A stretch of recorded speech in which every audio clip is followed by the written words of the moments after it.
Do I tell them that this is gonna be a long one? Nah.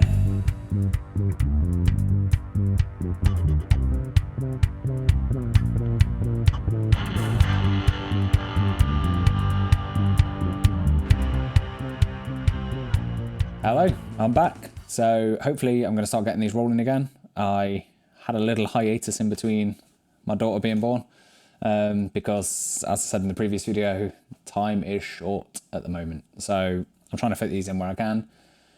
Hopefully I'll start getting them more regularly and we'll see how we get on.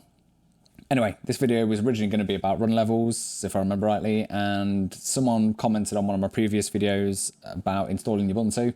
They basically asked me a question I hadn't considered in terms of making a video for it. And that question was, how do I extend a disk in a RAID setup that's using LVM?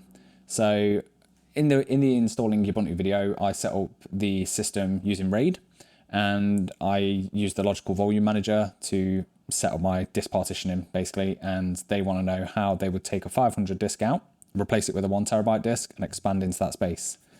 So it's a good question. It's a fair question, and I answered it in the entire comment. It was a pretty long comment, and as I did it, I realised I should probably just make a video on it. So that's what this video is. So I'm going to get cracking. So here we are back in VirtualBox. This is the exact same virtual machine that I've been using all the way through this video series. Now, it might have a different name because I have had to reinstall Windows since the last video that I did, so I had to re-import this. I can't remember if I had the same name or not, but it doesn't really matter. I'm pretty sure it's the same name. It's the same VM either way, so don't worry about that. Nothing's changed. The only thing I've actually done on this is updated the system, which I am going to create another video for later on. But we did actually go through basic updates and installation of packages in a previous video. I think it was the installing Ubuntu one. So, a couple of ways to create new disks. We can go into settings of the VM, go to storage, and click on here to add some new disks. I'm not going to do that because I just want to show you another approach to doing this. So, I'm going to have to come back in here anyway, but for now I just want to show you what I'm going to be doing here through File, Virtual Media Manager. First thing we do, click Create. VHD. I'm going to expert mode just so I can do it all in one like we did last time. So we're going to do VHD, dynamically sized, 100 gig. And this one is going to be called Ubuntu Server. I'll just actually highlight that. Ubuntu Server D3, I think it was. Yep, so then we want to D1, D2. So this is going to be D3. Also make sure we spell server right. And click Create. And then we'll go ahead and just do that once more for D4. So D3 will replace D1 and D4 will replace D2. So Ubuntu Server D4, dynamically sized, 100 gig and VHD. So there we go. That's that done. We're going to create that. There's the disks. They exist now and they're ready to go. So now we can come back into the server. You see, that's it. It's just another way of creating disks. That's all it is. It's nothing fancy. There's nothing significant about doing it that way over this way.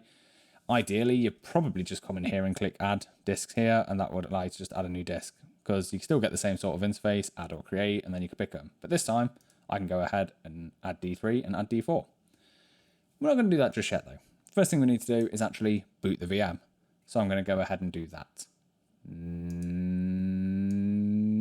And by the power of Grayskull, we have an SSH connection to the server, or something like that. Anyway, let's move on. So let's take a look first at our RAID array and see what state it's in. So I'm going to go ahead and cat proc mdstat, and that will give us the state of our RAID array basically. So we've got md0 here, which has sdb2 and sda2, and these two U's basically mean, yep, everything's good. They do actually stand for something else. I can't remember off the top of my head what it is. But the fact is, if you see anything but two U's here, there's probably a problem or a disk missing, something like that.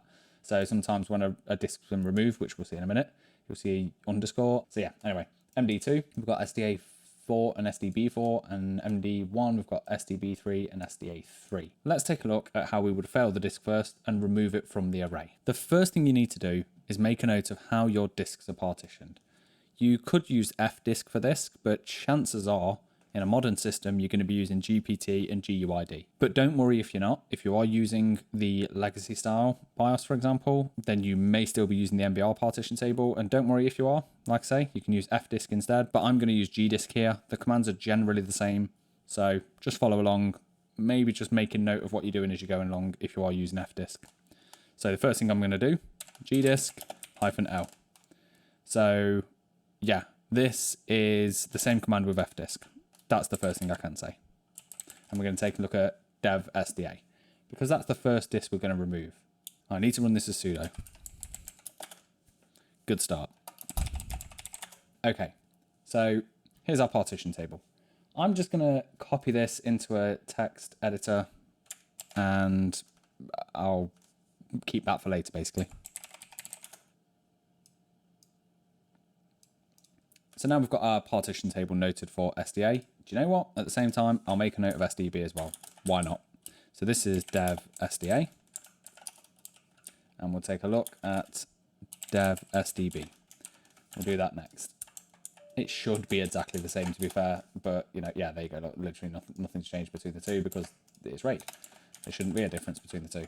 Sorry, formatting. Okay, so we've got a note of our partition tables. Great, that's good. Now we can move on to the next step. So the next thing we need to look at is the RAID configuration, which we actually did just look at. So I'm just going to scroll up and grab that. So I'll take a note of that, just so I can see really where disks are, where SDA is, where SDB is. Is it 3, is it 4, is it 2? Which RAID device is it within? So we've got the information we need to start with. That's great. So the next step would be to actually fail one of the disks out of the RAID array. To do this, we use a command called MDADM. MDADM is simply just the software that you use to manage software RAID on a Linux system. So with MDADM, we can use it to manage a RAID device, and that includes failing disks within it, removing disks, adding disks, and much, much more. When I say failing disks, what I actually mean is we're telling the RAID array that a disk has failed. Or another way of putting it is that we want this disk to be considered failed. So if you've actually had a disk that's died in your system, you'd still run this command. You wouldn't expect it to just know that a disk has failed, or because it can't read it, it doesn't mean it knows that that disk has failed, if that makes sense. So what we do is MDADM, and then we do manage. We put the name of the RAID device in. So in this case, I'm going to do dev MD0. And in MD0, we can see we have SDA2. So we do fail dev SDA2. And we do it as sudo again. So we've set the disk as faulty in MD0. And now the RAID array will know about that. So let's just quickly go back and look at the proc MDstat. And we can see now we have this underscore. So it's considered failed. And we also have this F here to say there is a failure. Okay, so let's go ahead and do the same for SDA4, which I'm going to look at here, which is in MD2. So I just need to change that 0 to a 2 there. And then we'll do the same for MD1 and SDA3. So MD1, SDA3, SDA3. There we go. Now if we take one more look at proc MDstat, there we have it. The disk has been failed in the system. So now the next step is to actually remove the disk from the system in terms of removing it from the RAID array, not actually physically removing it from the system. So to do that, we simply go back to the previous command to save ourselves a bit of typing, remove the manage section and replace fail with -r. So we'll do that. I need to enter my password because I actually stopped for some food. And we'll just go through and do all this. So MD0 is SDA2, and MD2 is SDA4. There we go. So let's have another look at MDstat. And as you can see, those failed flags that were there have now gone, as have the SDA disks. So now we can shut this machine down and we can basically replace it and resync the disks. Before we do that though, we need to make sure that the remaining disk has a bootloader on it. The reason we need to do that is because if we don't, the system won't boot. And if the system won't boot, we can't access the system to continue replacing the disks. So we can do a quick check of that. So we can do dd if equals dev sdb in this case, because we remove SDA, and we can do count equals 1, and then just pipe all of that into basically this is for standard error and standard out. we're just throwing it all into the same thing, and we're going to push that string and egrep case insensitive, and we're just going to look for lilo or grub. Now, chances are you're not using lilo. I don't know many people who do anymore. Also, I need to correct that 7 and replace that with an ampersand. So this here, don't worry about this too much for now, but essentially this is for standard error and standard out. It's just piping all of that into strings, and then that gets piped into egrep, and we search for the word lilo or grub. This we'll cover later on in a later video, so don't worry about it too much for now. So we'll have a look for that, and if it does not exist, so nothing comes up, then we simply need to run grub install, and then we put dev sdb, which we can't do because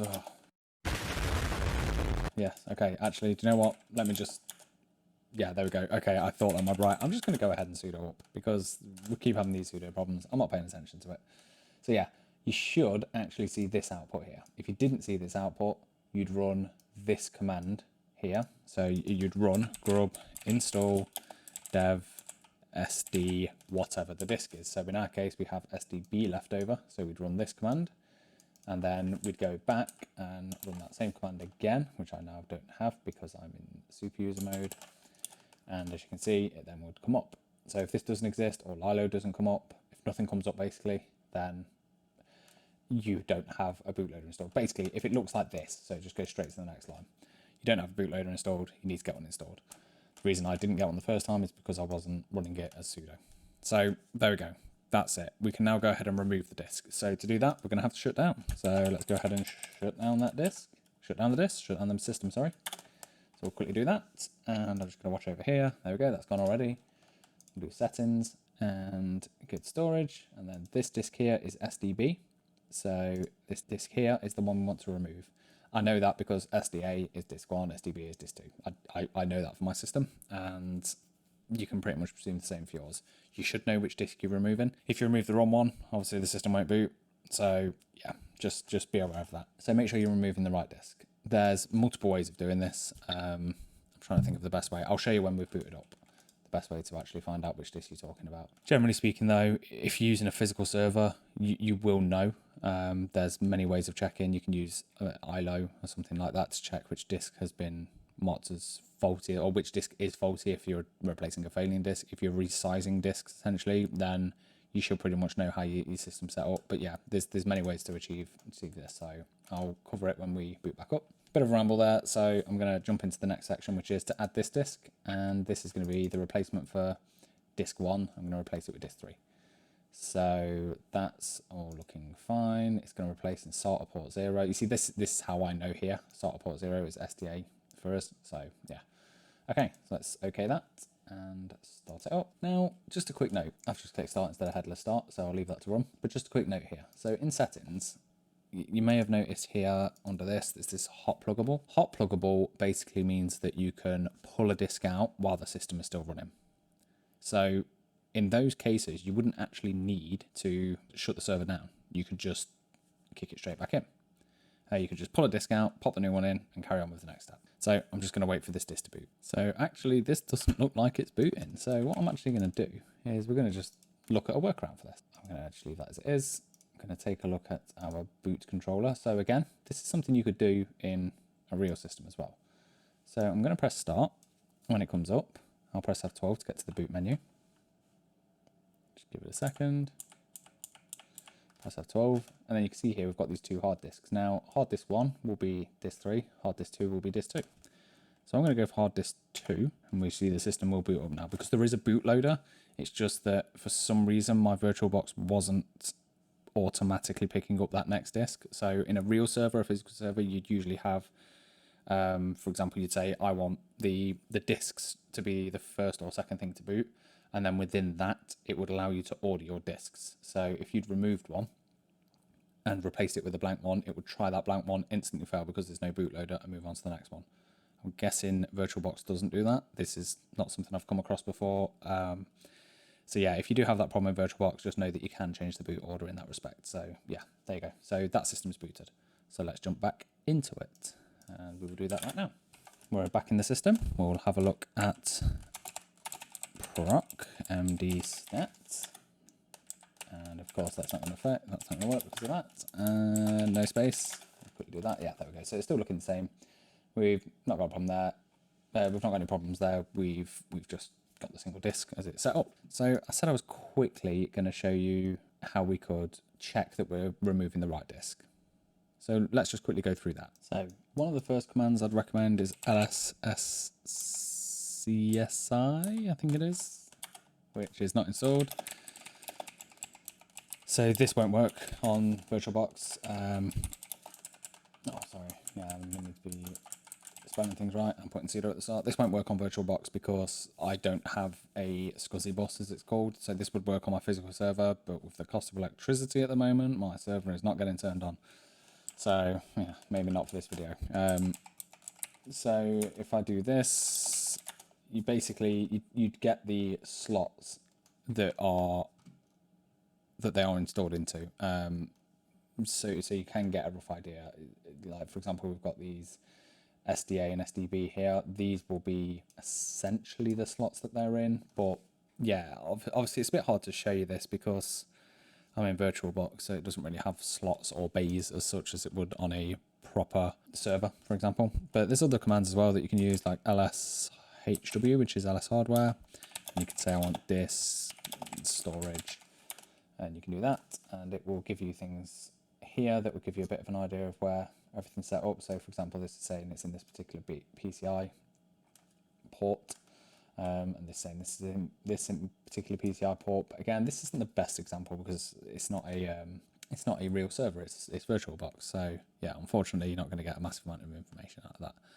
Other things you can do is things like smart CTL. So that will, I haven't got that installed either. I will quickly install it just to show you that. So smart CTL gives you the smart information of a disk. So this will tell you if disks are failing and things like that. However, in this case, we can use it to find out a bit more about the disk itself. Sorry, I just put a sudo at the start. I need to go back into super user here to stop it doing that. But yeah, here you can usually get a little bit more information out. So you'd get things like the serial number, the device model, the model family, and things like that. And you could use that to identify the disk in the bay. If you're using exactly the same disks across the board, then that might be hard to use. In which case, like if you're using something like HP, for example, there are HP tools that you can use to find that out. And off the top of my head, I cannot remember the name of it, but I think it's like HPSSACLI, I think it is. Let me have a quick look for that. Yeah, so HPSSACLI will give you information on the actual HP server, and you can use that to find out exactly what disk is plugged into what bay. So there's a lot of ways you can use to find the disk. Anyway, I digress. Let's go back to the original point of this video, which is adding a new disk to the RAID array and making it work within the LVN system with a resize. So we've removed the disk, we've failed it, we've removed it. Now we're going to go ahead and we are going to re-add, well, I say re-add, we're going to add the new disk to the array. So this new disk will be an SDA disk again. If we have a look in here, we'll have SDA B, and we should have an SDA. SDA has no partition, so there's no numbers after it. So let's go ahead and get started on that. So the first thing we need to do is create a new partition layout, exactly the same as what it was before. So if I just bring up my text editor again, bear with me, there it is. We can go ahead and do that. So remember, we use gdisk and we do dev SDA, and we just basically need to make this match this. So we just have to go through that process, which is pretty straightforward. We've got everything we need. We've got the codes, we've got the sizes, we've got the start and end sectors, and the partition number. So we're going to create a new partition. So if you want help, you can press, you can put a question mark in and press enter. But in this case, we know that we want a new partition, which is n. So we're just going to do n. Partition number is 1. We have the first sector, which is 2048, which is there. We have the end sector, which is 4095. So we're going to type 4095, not 65. And then we're going to be asked for a code. The code for this one is EF02. If you want to know what EF02 stands for, you can press L and it will show you a load of codes. but in this case we know what we need because it says right there. So we'll do that. Then we're going to do it again. And you can see actually it's just said change type of partition to boot to BIOS partition. BIOS boot partition, sorry. So another new partition. And this is going to be partition number 2. It starts at 4096, so we just press enter. And it ends at 2101247. Press enter on that. The code is 8300 and that code is 8300, so we know we're okay to just press enter there, and that's just Linux file system. So again, press N, partition 3, starts at 2101248, so that's 2101248. Basically, this start sector will always be 1 after the end sector of the previous partition, so as long as you type that in, this one should be correct. So you can just press enter again. And the end partition sector is 104.89855. So let's just confirm that, 104.89855. Yep, that's correct. And same partition code again. And finally, one last partition, which we will press enter on. And this time we don't want this number here because that will just make it the same size as it was before. We want it to be this new size, which is the maximum size, because we've got a larger file system now that we want to use. We've got a larger disk, sorry, that we want to expand the file system into. So that's everything. And then finally, we just press W to write that out. Now, it will give you this warning. Don't worry about it. It's a blank disk, so we can go ahead and do that. If it's not a blank disk, then maybe you shouldn't be using it. So there we go. That's the first job done. Now, the next job is to add this to the RAID array. So to do that, we use MDADM again. We put dev MD0. Then we have a look. What did we have in there? We had MD0, we had SDA2. So we know for a fact that those partition numbers and sizes are exactly the same as the original disk, except for the last one here. And as a result, we can add the same partition numbers essentially to the same RAID array, RAID device, sorry. So we'll go ahead and do that. We'll add dev SDA, and in 0 was 2. There we go, simple as that. And now we'll go and add to MD1, SDA3, and SDA4 into MD2. So that's that bit done. Now we can go ahead and watch every couple of seconds cat proc MDStat. And what we'll see here is that the disks are now syncing. So the SDB is syncing its data over to SDA. That's what's happening here. So this might take a little bit of time. It says here it's going to take about 5 minutes. So I'm just going to go ahead and speed up time magically. And before you know it, this will be done.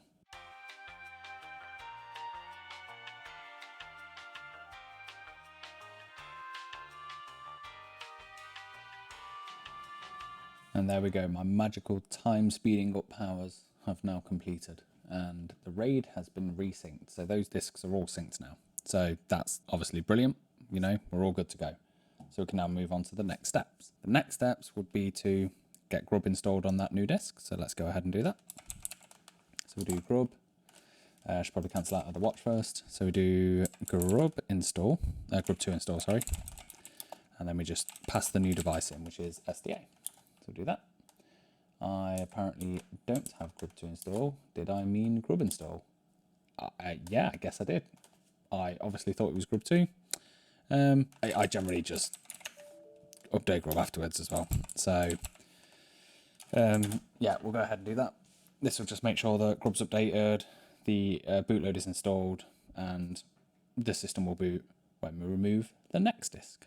So now we just need to go through the exact same process for the next disk. So I'm going to quickly go through that. I'm probably not going to say an awful lot as I go through this because I'm just going to hammer through. So let's crack on. The first thing we need to do is fail the disk.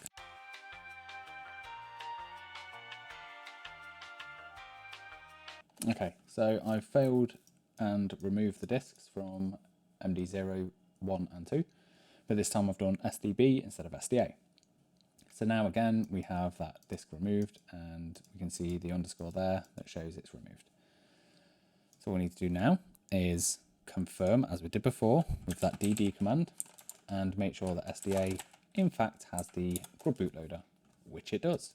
So I'm going to go ahead and shut down this system. I should have set it up with hot plug because then I could have just removed the disk dynamically within VirtualBox, but that's fine, no problem. Because in some cases, you just have to shut the system down. Not all, and it's definitely worth checking to see if hot plug is supported on yours. So, next steps is we'll add this disk 4 here. And yeah, we'll go ahead and do that. Yeah, okay, that's fine. We'll do that. And we will just confirm start 1, start 0. Yeah, that's all good. That's fine. And we'll just get it started up again. So I'm just going to do a headless start this time because I don't think I'll need to. I'll do a normal start because I might need to intervene again. Let's have a look. This is VirtualBox, not a normal server. So we'll see what happens here. I'll skip over my TFTP boot and we will discuss what TFTP is. Yeah, there you go. So the bootloader's come up this time, you see. So that's worked. Yeah, TFTP I'll get into in another video, but allows me to install operating systems over the network. So I have a few operating systems on my Intel NUC, just the ISOs that I can deploy. That's how I installed this VM. I haven't got an ISO that I installed this VM from. I did it over the network. So yeah, it's a really useful feature if you want to rapidly deploy things. But yeah, we'll get into that another time. For now, I'm really just talking to fill time while this system boots. So, you know. Anyway, that's booted. So, yeah, there we go. I thought it was long enough.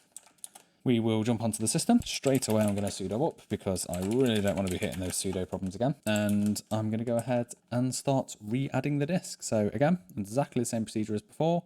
We need to format the disks. Then we need to add it to the RAID array. And then we can finally start growing everything out, essentially. So growing the RAID device size out, growing the LVM partitions out. It's going to be great. You watch. The LVM file system. Words. It's fine. Anyway, let's crack on. So we're going to do gdisk again. Remembering, if you do fdisk, it's going to be a fairly similar process, but just very slightly different. For example, the codes will be different. That's pretty much it. Everything else will be pretty much the same. So we're going to do SDB this time. As you can see, there's nothing in there, so we're going to do a new partition. No, we don't want to list them. We want to actually get into it. So, new partition.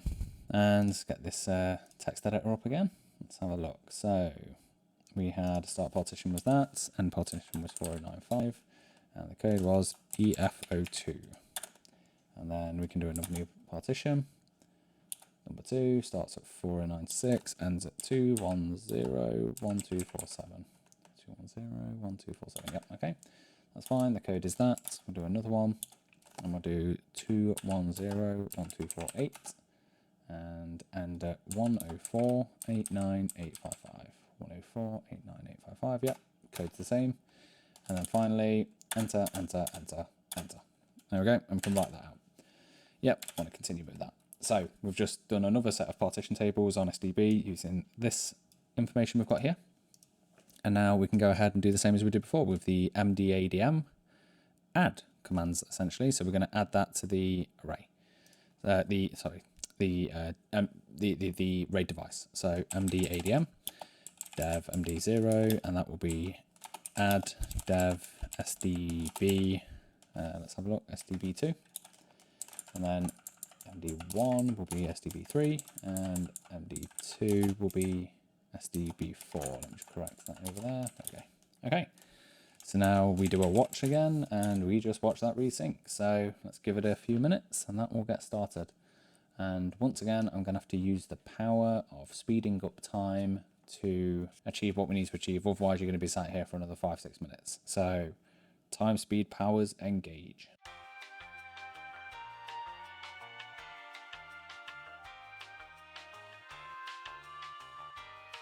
Magical time, speed, powers, stop. Okay, so that's just about to resync. Yep, there we go. It's just finished. So we're going to cancel out of that watch. Now, we can see that everything was done. It's all resynced. All the disks are good to go. So the next stage is to actually grow that final file system. Because if we actually have a look, the file system is still only 44 gig. And if we look at things like LVS, so this will give us the logical volume sizing information, essentially. We can see it's 44 gig, and the PVS is 44 gig, and everything's 44 gig. It's actually 50, but give or take a few gig because of swap partitions and boot partitions. So the first thing we need to do to get around that fact is, well, grow the disk, really. So MDADM, grow the device, I should say, the RAID device. We're going to do grow. Then we do dev MD2 because that is our largest device that we are now trying to grow. And we're going to set the size equal to max, and that will just grow it all out. So now you can see it's been set to almost 100 gig. Brilliant. So that's really useful. Let's take a look at proc MD stat again. Oh, look, there's another sync ongoing. Wow. I guess I'm going to have to use my magical speed up powers again.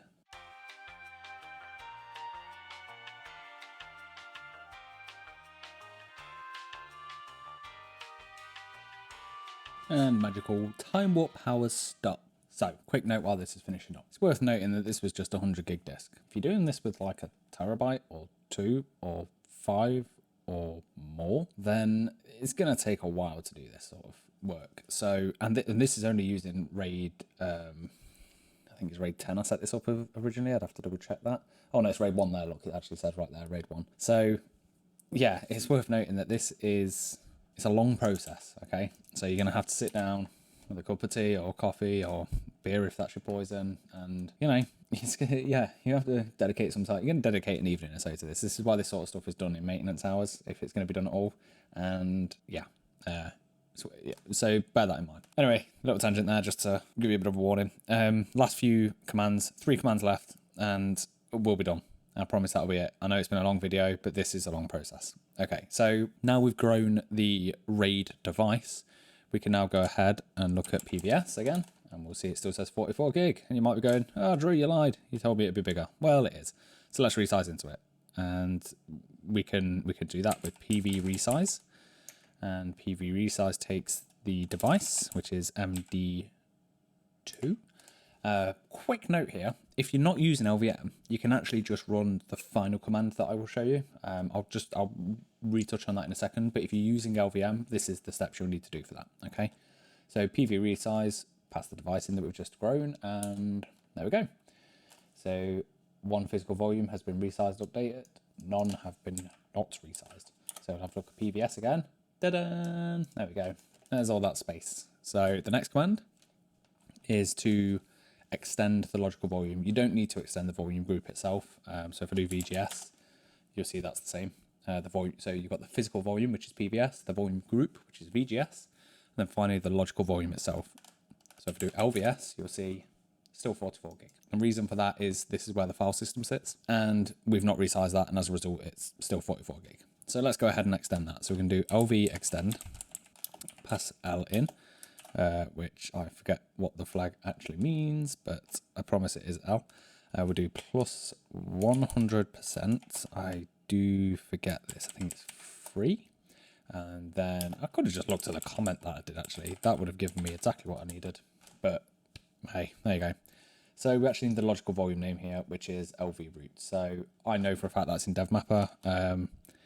If you're unsure, df-h, and you can see here, this is the actual path for the 44 gig one. So we can just do that. So we'll do LV extend L 100% free, and then that path. So we'll do that. That will extend it out. And now we can do LVS, and we can see the size is 50 gig. And you might be going, huh, but you said it would be more. I'm editing this video right now, and I got to this part and realized straight away what I'd missed. I'd simply missed the plus. That's it. So I've already put it in the little annotation at the bottom to correct it. I don't know how I didn't clock that, to be honest, at the time. I should have seen it straight away, and I'm about to go on about a 5 to 6 minute troubleshooting session on why that might have happened. I admit later on in the video that I don't know why it happened, because it was late. I didn't have my brain on properly at that point, clearly. But yeah, literally just missed a plus. So that's all it is. You can just do plus 100% free, and that will solve that problem. But I'm going to leave the troubleshooting in because I figure it's A, good for teaching people that we all make mistakes. Here's how you can get around it, or correct it, I should say. And B, just for teaching you a few extra commands. I use a few extra commands that I probably wouldn't have done if I hadn't have hit this issue. So yeah, here comes the live troubleshoot section. I did, you're right. So I'm going to do LVS and VGS. Okay, so that's fine. Let me just do a PV scan and make sure everything's in place. So we've got 94 gig in use, in no volume group. Okay, so VG scan, is that a command? I don't know if it is. Oh, there you go. So VGS, that's fine, and LV scan. That's interesting because it's still only saying 50 gigs. So I just need to work out why that would be. So I suspect that the LV extend command is not doing what I would imagine it was supposed to. So let me take a look at, okay, so let's do VG display. Let's have a look at a little bit more information on this. Okay, so this is where you get to learn a little bit about LVM2. So let's have a look. We've got allocated PE size, which is what we're using now, and this free PE size. So we should be able to use that, and for some reason it's not letting us use that.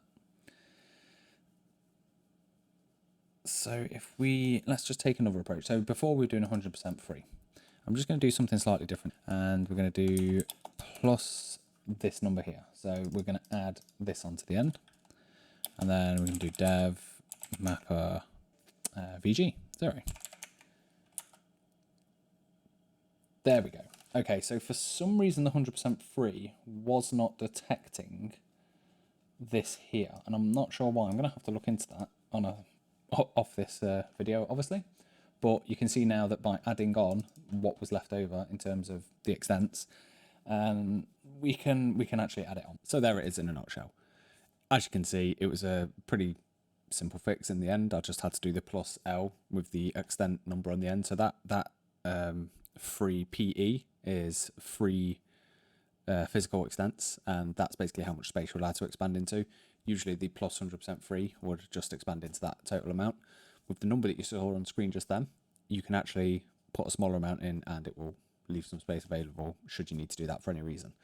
So yeah, that is another way of actually expanding the disk, but most people, not everyone, will use the plus 100% free. So yeah, that's it. That's the troubleshooting section over. Back onto the video. But at least you've learned something else as well there. You can actually add on the free extents there, and you don't have to do that actual value. You could do less than that value, so you only use a certain amount, leaving some spare if you need to. So now that that's done, we're going to run that resize to FS command. So we'll do that on dev mapper VG LV root. So now that's going to do an online resizing, and this some people don't like doing this, but I am yet to hit an issue with online resizing, so I would say it's safe to do. Now, final point, df-h, and we can see here we now have 94 gig available. And that is the end of that. I had a bit of a tangent there where I thought the 100% free would work, and it didn't. I got to be honest, I think that's the first time it's ever not worked for me. So I'm glad I actually knew what I was doing to be able to discover this answer, basically. So yeah, I guess I've shown a bit of historical knowledge coming through there. That was a bit of brain digging there, but I got there in the end. So that's good. Okay, so that's everything. We've covered everything. We failed disks from the RAID device. We've removed the disk from the RAID device. We've added new disks, replaced both of them from 50 gig to 100 gig. And we've added those disks. We've grown the RAID devices. We've resynced everything as we needed to, and we've extended the file system. So now we have more space available on this machine, and we can go nuts with our massive 100 gigabytes of data. I hope that helps. I hope my tangents didn't cause too much confusion there. I'm obviously going to edit the hell out of this video, and I'm going to annotate the screen until you can't see what's going on the screen anymore anyway, just to kind of correct things and let you know that things are going to have gone wrong and gone right and things like that. And that's it. That's everything. So in the next video, as promised in a previous one at some point, we'll be looking at run levels for Ubuntu. Obviously, in this case, they generally apply across all of Linux systems. So I'm not going to ramble at the end, and I'll see you over there.